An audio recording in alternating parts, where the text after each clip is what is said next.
I just got up here and I don't try to be controversial. I'm not that kind of comedian. I don't like to step on people's beliefs. But here we go. I'm gonna say this. I don't believe in ghosts. I want to say that. I don't. I know. Some people do. It's not that I don't think they could be real. I just hope they're not real. Because if ghosts are real, they're all doing a horrible job at once. You know, it should be scarier. Things should be scarier. A ghost should be the scariest thing you can think of, you know, but then the proof people give for ghosts is always so subtle, it's just sad. Like a ghost story starts off very dramatic. It starts off great. It's like, 30 years ago today, in this very spot, a man was hacked to death with an axe by an 8-year-old girl. And his tortured soul still haunts these very walls. Well, how do you know that? Well, sometimes we can't find stuff in the kitchen. What do you think he's doing it? Like, that's his revenge? I hope it's not. I don't want to think about, I think of like an old guy with an axe just still in his head, like creeping into a kitchen in the middle of the night. And he's like, hit me with an axe? Hit me with an axe? Well, guess what? I'm gonna take your salt and pepper shakers and move them over here. Yeah. Hope you like bland potatoes, you murderers. Like, that's so passive aggressive. But that's the story. It's like, yeah, a school bus fell into a volcano and now my dishwasher door is just open sometimes. I think it's those kids. Like, I hope that's not it. Step up the hauntings. That's what I'm saying. Come on, ghosts. Ghosts, how am I supposed to believe in you if you can't even believe in yourselves? That's what I'm saying to the ghosts. I don't want to sound like a jerk here, but I feel like if a woman knows you want to sleep with her, she thinks that automatically enrolls her in the Make-A-Wish Foundation. Like, it's good, it's not that good. Like, it's not the same, it's not equal. You're like, you're pretty, I would like to sleep with you. And she's like, yeah, well, I would like to go to Europe. So, fuck me over there. Like, really? Why do I have to do that? Okay, look. Clearly, we both have dreams. Here's the thing. My dream is gonna take 4 minutes and is free. So can we do mine real quick and save up for yours? You big dreamer.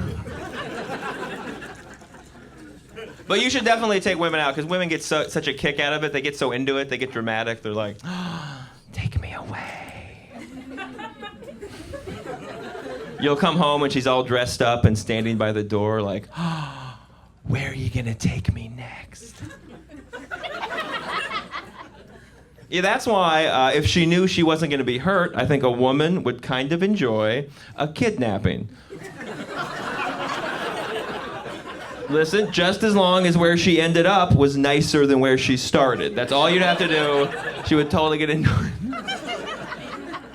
Eventually, like if you grabbed her at work, she'd be kicking and screaming. But if, you know, when you pulled the bag off her head, she was at Cirque du Soleil, that'd be a turnaround. She'd be like, stop it, who are you? Why?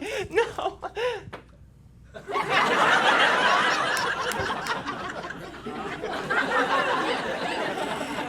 Oh, this is nice. Look at you planning out a whole thing for me. You know, she'll snuggle up. You can let her wear your ski mask. It's called romance, guys. Get into it. No? Okay. I'll take a lady to a nice place. I feel like the nicer the place, the more insecure they are about how well you like it. Like, they're always checking in all the time. They're checking in. And then at the end, at a restaurant, like a guy in a suit will pop up out of nowhere and just scare both of you. You know, he'll be like, how was everything? Did you have fun? Are you enjoying yourselves? Did you like it? I was standing over there hiding behind a plant watching you the whole time. You looked like you had fun. Like, who is that guy? You assume he's the manager. What if he doesn't work there? What if that guy just puts on a suit and bothers people in restaurants? Like, that's terrifying. I'm afraid I'm gonna see him later, you know? Like, what if the date goes well? Afterwards, we go back to her place, we have sex, I roll off, and then he pops up from under the mattress like, how was everything? I'd be like, look, buddy, either roll out the dessert trolley or get the fuck out of here. That's what I'd say to him. because we're hungry again. Sometimes you'll see this. You ever see like a really attractive person out on a date with another really attractive person? And that just seems selfish, right? Break it up, you guys. Come on. What are you doing? We all would like a shot at both of you, kind of. You know what I mean? Like, don't lock up all of the community's resources at once. Right? It's a bad policy. If you're already hot, you don't need another hot person. Like, that's redundant. Like, find somebody different. Think about it. If you're going to start a family with somebody, you should look for someone with opposite physical traits to create a well-rounded genetics to pass on to your children. So what that means is, ladies, if you're beautiful but lactose intolerant, you need to find a guy who's weird looking but eats a lot of cheese. That's what you need. It's me, everybody. I'm the one. And even when you're living your dream, nobody really believes in you. Like people always said to me, they were like, "Hey man, you know, it's crazy. It's a crazy thing. Why don't you go back to college and make something of yourself?" And I tell them I tried. I went to community college for 2 weeks in Terre Haute, Indiana. I know, I couldn't cut it in the big leagues. I think what it was that PE credit that got me, because you had to have a PE credit. So I remember I took bowling, because that seemed like the easiest one. But then I showed up to the bowling alley on the first day of class, and they did that awkward thing they do on first days where everyone sits in a circle and shares something personal, like, "My name's Brian, and I like to smell things I'm not supposed to."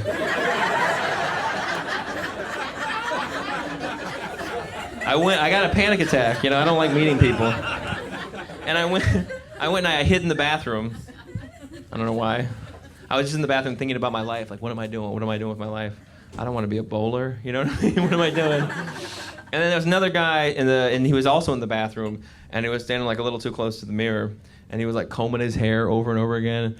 And I realized after a second that he was mentally challenged. He was special, but as it would turn out, a really fun guy. Because here's what happened: is I was just like, "Hey man, what's up?" And he went right into it. He goes, "Gonna get in a car, gonna drive to the airport, gonna fly to my grandma's house. I'm gonna go live with my grandma, and I ain't never coming back."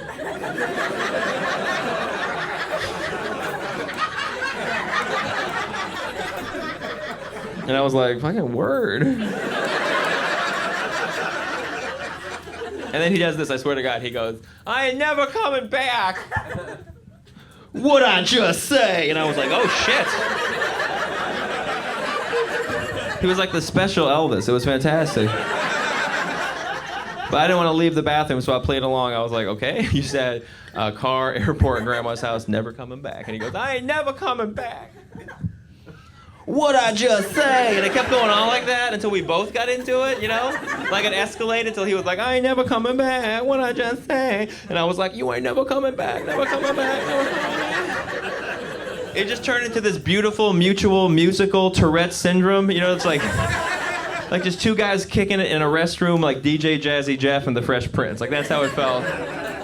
So it kind of crescendo till he was like, "I ain't never coming back. Push me out the door. You ain't never coming back. I ain't never coming back. Push me out the door." So I opened the door to the bathroom, and I'm all jazzed up, and I push him out hard. And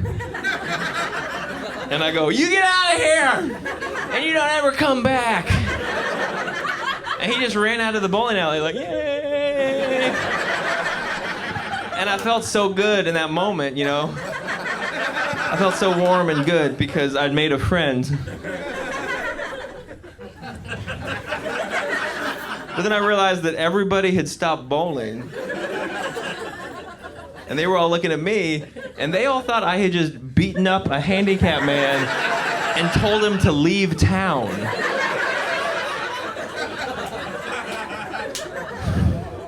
And I couldn't tell them he told me to do that.